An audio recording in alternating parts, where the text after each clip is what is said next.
आज का मेरा लेक्चर चैप्टर नंबर 11 में गैस लॉस से रिलेटेड है। गैस लॉस से रिलेटेड जो भी एमसीक्यूज होंगे उनको डिस्कस करते हैं। फर्स्ट एमसीक्यू की बात करते हैं। एमसीक्यू नंबर 1 में आपसे कहा the graph of Boyle's law is dash. तो आप तमाम लोगों को याद होगा, मैं जल्दी से आप लोगों को पहले बॉयल्स लॉ बता दूं। बॉयल्स लॉ में आप लोगों ने पढ़ा था वॉल्यूम और प्रेशर का आपस में रिलेशन इनवर्स होता है, और जबकि उसमें टेम्परेचर जो है बेटा वो टेम्परेचर कांस्टेंट होता है। कभी भी दो चीजों के दरमियान अगर रिलेशन इनवर्स हो तो उसका ग्राफ हमेशा जो बनता है वो बनता है हाइपरबोला। कभी भी दो चीजों के दरमियान रिलेशन अगर इनवर्स हो, लीनियर रिलेशन हो, इनवर्स रिलेशन हो, तो जो ग्राफ बनेगा वो ग्राफ बनेगा हाइपरबोला। तो करेक्ट जवाब हो जाएगा ऑप्शन नंबर डी मेरे पास। जबकि जब आप एमसीक्यू नंबर 2 पढ़ोगे, एमसीक्यू नंबर 2 में आपसे कहा the graph of Charles law is dash. आप लोगों को चार्ल्स लॉ के बारे में पता होगा।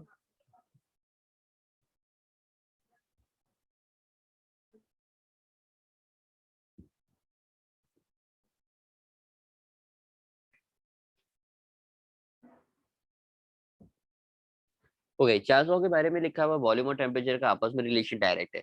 कभी भी दो चीजों के दरमियान रिलेशन अगर डायरेक्ट होगा तो ग्राफ हमेशा उसका बनता है स्लोप में बनता है। स्लोप या स्ट्रेट लाइन जिसको आप बोलते हो, स्ट्रेट लाइन विद स्लोप कहलाता है। तो इस तरीके का ग्राफ बनेगा। याद होगा फिर ग्राफ को, इस ग्राफ को आपने पीछे की तरफ इस तरीके से एक्सटेंड किया था। एक्सटेंड करने के बाद आपको एक टेम्परेचर मिलता है जिस टेम्परेचर को आप बोलते हैं 0 केल्विन। तो ये ग्राफ बना हुआ है। अब करेक्ट जवाब देखो स्ट्रेट लाइन नहीं हो सकता, क्योंकि करेक्ट जवाब यहाँ पे आपको स्लोप भी नजर आ रहा है। तो करेक्ट जवाब क्या हो जाएगा फिर यहाँ पे स्लोप हो जाएगा।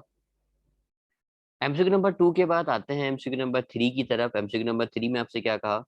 एमसीक्यू नंबर 3 में आपसे कहा a fixed mass of a gas is heated at constant volume, which one of the following will not change। अब आप देखो उसने आपसे क्या कहा। आपके पास एक गैस कंटेनर, इस गैस कंटेनर को आपने फिक्स कर दिया,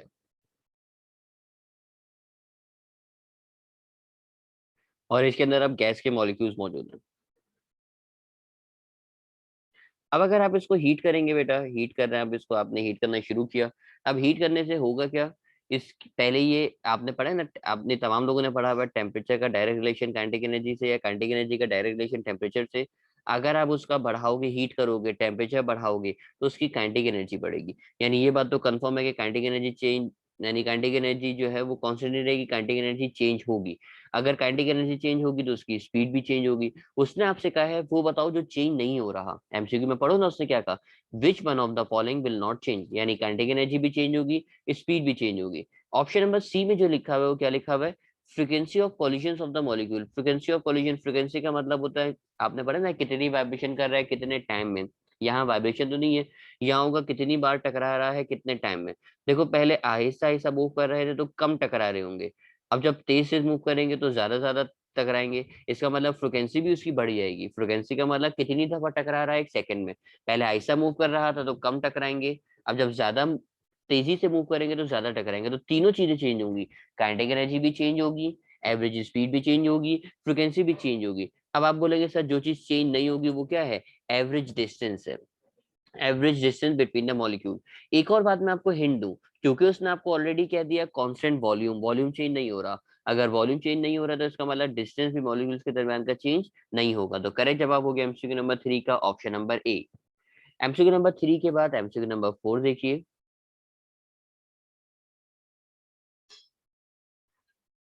आपसे कह रहा है the pressure of a fixed mass of a gas increases when it is heated at constant volume is due to. अच्छा, अब उसने आपको बताया बेटा प्रेशर को आप क्या कर रहे हो, इंक्रीज कर रहे हो। तो प्रेशर की डेफिनेशन भी आपने पढ़ी होगी। प्रेशर कहलाता है number of effective collisions.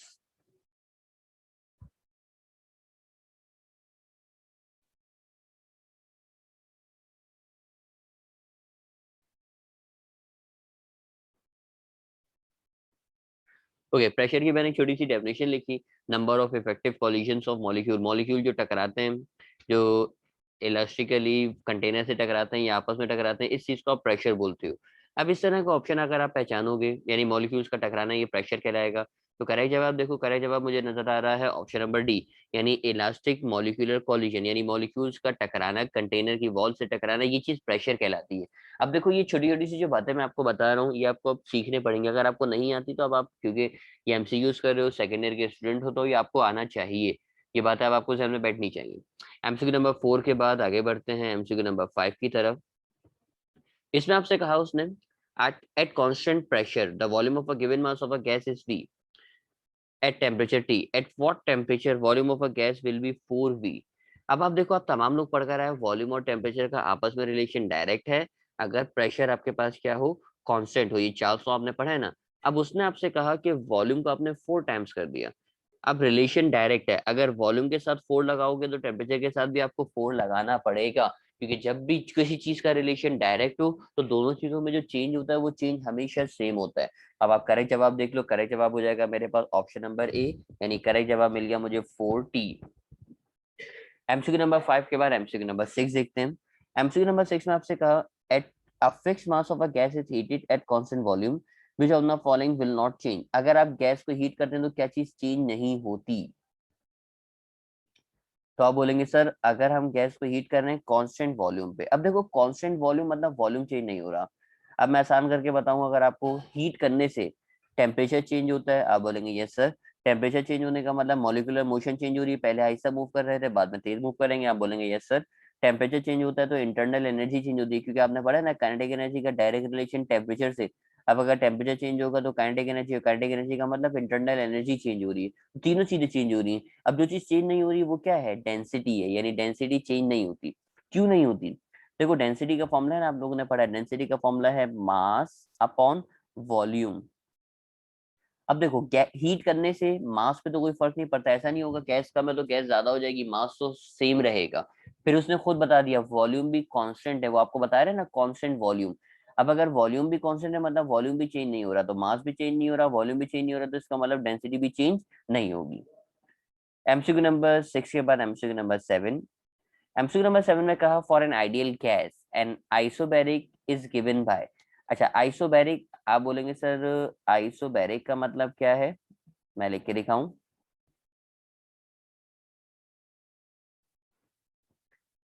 Isobaric का मतलब है सेम प्रेशर। और सेम प्रेशर बेटा कौन से लॉ में होता है? तो आप बोलेंगे सर सेम प्रेशर होता है हमारे पास चार्ल्स लॉ में। पढ़ा है ना आपने कि सर वॉल्यूम और टेम्परेचर का आपस में रिलेशन डायरेक्ट, जबकि प्रेशर आपके पास क्या होगा? कांस्टेंट होगा। तो करेक्ट जवाब आपके पास क्या होना चाहिए? तो आप बोलेंगे सर करेक्ट जवाब हो जाएगा मेरे पास option number D. MCQ number 8, according to Boyle's law में वॉल्यूम का रिलेशन कैसा है? तो आप बोलेंगे सर वॉल्यूम का रिलेशन प्रेशर से इनवर्स रिलेशन है। करेक्ट जवाब देखिए, तो आप बोलेंगे सर करेक्ट जवाब मिल रहा है मुझे ऑप्शन नंबर सी, यानी वॉल्यूम का इनवर्स प्रोपोर्शनल है किसके? प्रेशर के एट कांस्टेंट टेम्परेचर। इसी तरह का एमसीक्यू 8 से रिलेटेड 9 नजर आ रहा है। देखो उसने किसकी बात करी? Charles law. तो चार्ल्स लॉ में आपने पढ़ा ना वॉल्यूम का टेम्परेचर से रिलेशन डायरेक्ट है, तो ऐसा एमसीक्यू आपको मिल रहा है, ऑप्शन मिल रहा है ऑप्शन नंबर बी, यानी directly proportional to the absolute temperature at constant pressure. अच्छा एब्सोल्यूट टेम्परेचर का मतलब होता है वो टेम्परेचर जो आप केल्विन में मेजर करें, वो टेम्परेचर आपके पास कहलाता है absolute temperature. MCQ number 10। MCQ number 10 में आपसे कहा है constant temperature the graph between volume and 1/p। अच्छा ग्राफ उसने कहा है कांस्टेंट टेम्परेचर वॉल्यूम और 1/p का, तो मैं ग्राफ क्लियर कर दूं आपके सामने।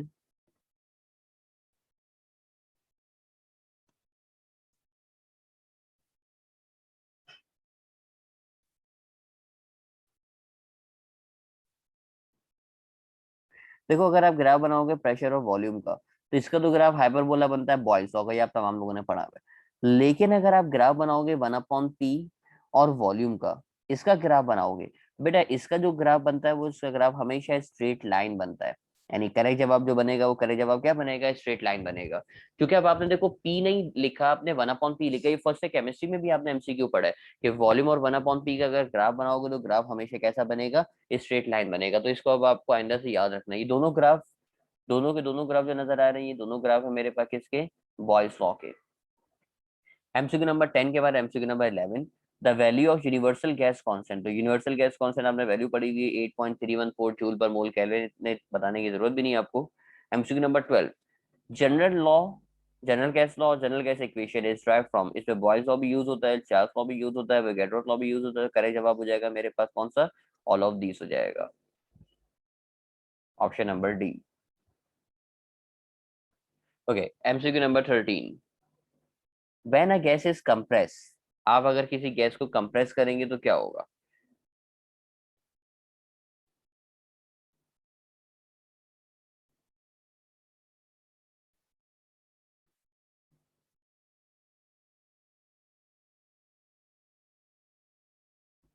ओके, आपके पास एक गैस सिलेंडर था, इसके अंदर गैस मौजूद ये रही, मैंने गैस बना के दिखा दी। अब आपने इसके पिस्टन को बेटा इसके पिस्टन को नीचे लेकर आ गए, वॉल्यूम डिक्रीज कर दिया, यानी इसको कंप्रेस कर दिया। कभी भी किसी भी गैस को अगर आप कंप्रेस करोगे, मैं अपनी थ्योरी में बहुत दफा आपको पढ़ा चुका हूँ, कभी भी किसी गैस को अगर आप कंप्रेस करोगे तो कंप्रेस करने की वजह से उसका जो टेम्परेचर है बेटा, वो टेम्परेचर इंक्रीज हो जाएगा, टेम्परेचर इंक्रीज होता है। अब मैं इसकी एग्जाम्पल आपको देता हूँ, मैं एक्सप्लेन कर देता हूँ, वैसे एक्सप्लेन करने की जरूरत है नहीं, लेकिन अभी बात आई है तो मैं एक्सप्लेन कर देता हूँ आपको। सपोज करो आपके पास एक रूम था, ये रूम आपके पास, आप रूम में यहाँ पे खड़े हुए, आपके पास एक बॉल थी, आपने इस बॉल को दीवार पे मारा, बॉल दीवार पे गई, टकरा के वापसी आ गई। आप बोलेंगे यस सर बिल्कुल सही, ऐसी हुआ। लेकिन अगर इस रूम को मैं छोटा कर दूं, इस रूम को मैंने छोटा कर दिया, अब वही आप खड़े हुए हो, आपने उसी बॉल को दोबारा दीवार पे मारा, वो बॉल गई टकरा के वापसी आ गई। मुझे बताइए, अगर मैंने रूम को छोटा किया तो बॉल तेजी से टकराएगी या कम स्पीड से टकराएगी? तो आप बोलेंगे सर अगर आपने रूम को छोटा कर दिया तो आप अगर बॉल को उतनी स्पीड से थ्रो करेंगे तो दीवार पे जो बॉल टकराएगी वो तेजी से टकराएगी। यानी अगर आपने रूम को छोटा किया तो उसकी वेलोसिटी बढ़ गई। आप तमाम लोगों ने पढ़ा है ना, काइनेटिक एनर्जी का फॉर्मूला क्या है? काइनेटिक एनर्जी का फॉर्मूला है हाफ एम वी स्क्वायर। अगर आपने उसको कंप्रेस कर दिया, रूम को अगर छोटा कर दिया, तो उसकी जो वॉल्यूम है वो कम हो गया, वॉल्यूम तो कम हुआ लेकिन उसकी वेलोसिटी बढ़ गई, वो बॉल तेजी से टकरा रही है। वेलोसिटी बढ़ने का मतलब उसकी कौन बढ़ेगी? काइनेटिक एनर्जी बढ़ेगी। और फिर आप लोगों ने फॉर्मूला पढ़ा है, टेम्परेचर का डायरेक्ट रिलेशन है काइनेटिक एनर्जी से। अब आपकी वेलोसिटी बढ़ी तो काइनेटिक एनर्जी बढ़ी, काइनेटिक एनर्जी बढ़ी तो कौन बढ़ा? टेम्परेचर बढ़ा। तो ये एग्जाम्पल अब आप जहन में रखना, एग्जाम्पल जहन में ना भी रहे तो ये एमसीक्यू आपको याद होना चाहिए कि अगर आप किसी गैस को कंप्रेस करते हो तो उसका टेम्परेचर क्या होता है? बढ़ता है, यानी टेम्परेचर इंक्रीज होता है। एमसीक्यू नंबर 13 के बाद देखते हैं एमसीक्यू नंबर 14।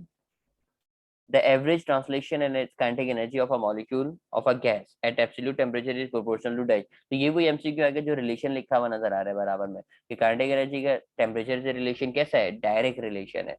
तो करेक्ट जवाब ऑप्शन नंबर क्या हो जाएगा? बी। इनवर्स रिलेशन होता तो 1/T लगाते, डायरेक्ट रिलेशन है तो आप क्या लगाएंगे? टी लगाएंगे। एमसीक्यू नंबर 14 के बाद एमसीक्यू नंबर 15।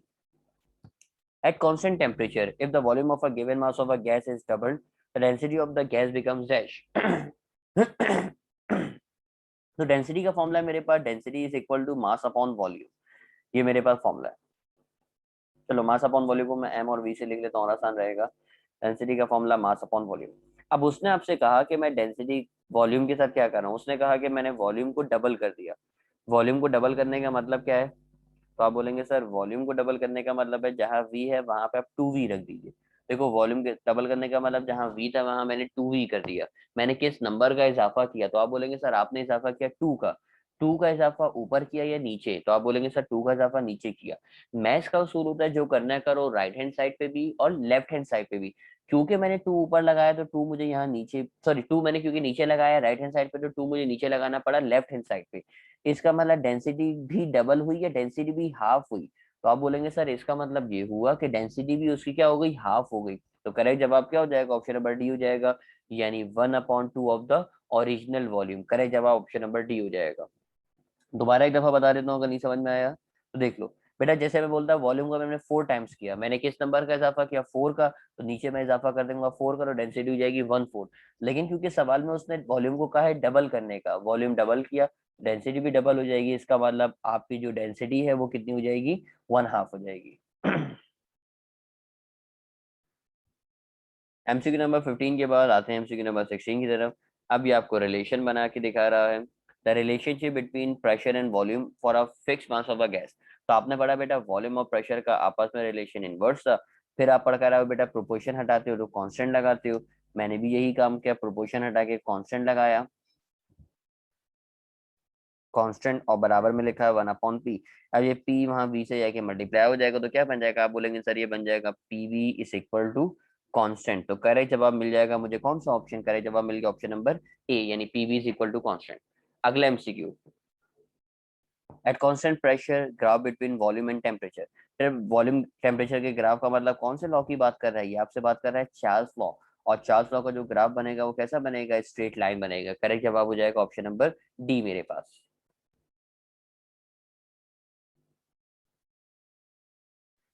एमसीक्यू नंबर 18 में आपसे कहा, real gases strictly obeys gas laws at dash, तो ये तो आपने केमिस्ट्री में भी याद किया हुआ है। आपका जो आपकी जो रेल गैसेज है वो ओबे करती हैं बेटा लो प्रेशर और हाई टेम्परेचर पे ओबे करती हैं, और डेविएट जो करती है वो इसका अपोजिट होता है। मतलब अगर डेविएशन की बात करेगा तो फिर ये ऑप्शन होगा कि रेल गैसेस या आइडियल गैसेस कब आपकी डेविएट करती है, डेविएशन जो होती है वो हाई प्रेशर लो टेम्परेचर पे होती है, और जो ओबे करती है वो है मेरे पास लो प्रेशर और हाई टेम्परेचर पे। एमसीक्यू नंबर 18 के बाद MCQ number 19, volume of a gas is directly proportional to absolute temperature. तो बेटा ये लॉ है मेरे पास कौन सा, चार्ल्स लॉ। अगला एमसीक्यू बोल रहा है volume of a gas is inversely proportional to its pressure, volume और प्रेशर का इनवर्स रिलेशन है। बेटा ये कहलाता है मेरे पास कौन सा लॉ, बॉयल्स लॉ कहलाता है। MCQ number 21, the absolute temperature of N ideal gas is, तो आप बोलेंगे सर ये तो भी आपने पढ़ा है, टेम्परेचर का डायरेक्ट रिलेशन काइनेटिक एनर्जी से। तो करेक्ट जवाब हो जाएगा बेटा मेरे पास ऑप्शन नंबर ए, यानी directly proportional to the average translation kinetic energy of the molecule. MCQ number 22. The energy possessed by the molecules in the substance consists of dash। बेटा एनर्जी में आपके पास वाइब्रेशन एनर्जी भी होती है, translation energy भी, rotation energy भी। तो कह रहे जवाब इसका क्या हो जाएगा, ऑल ऑफ दीज, मतलब तमाम की तमाम एनर्जीज को आप कंसीडर करते हैं। 23 में आपसे बोल रहा है Boyle's law is an example of dash.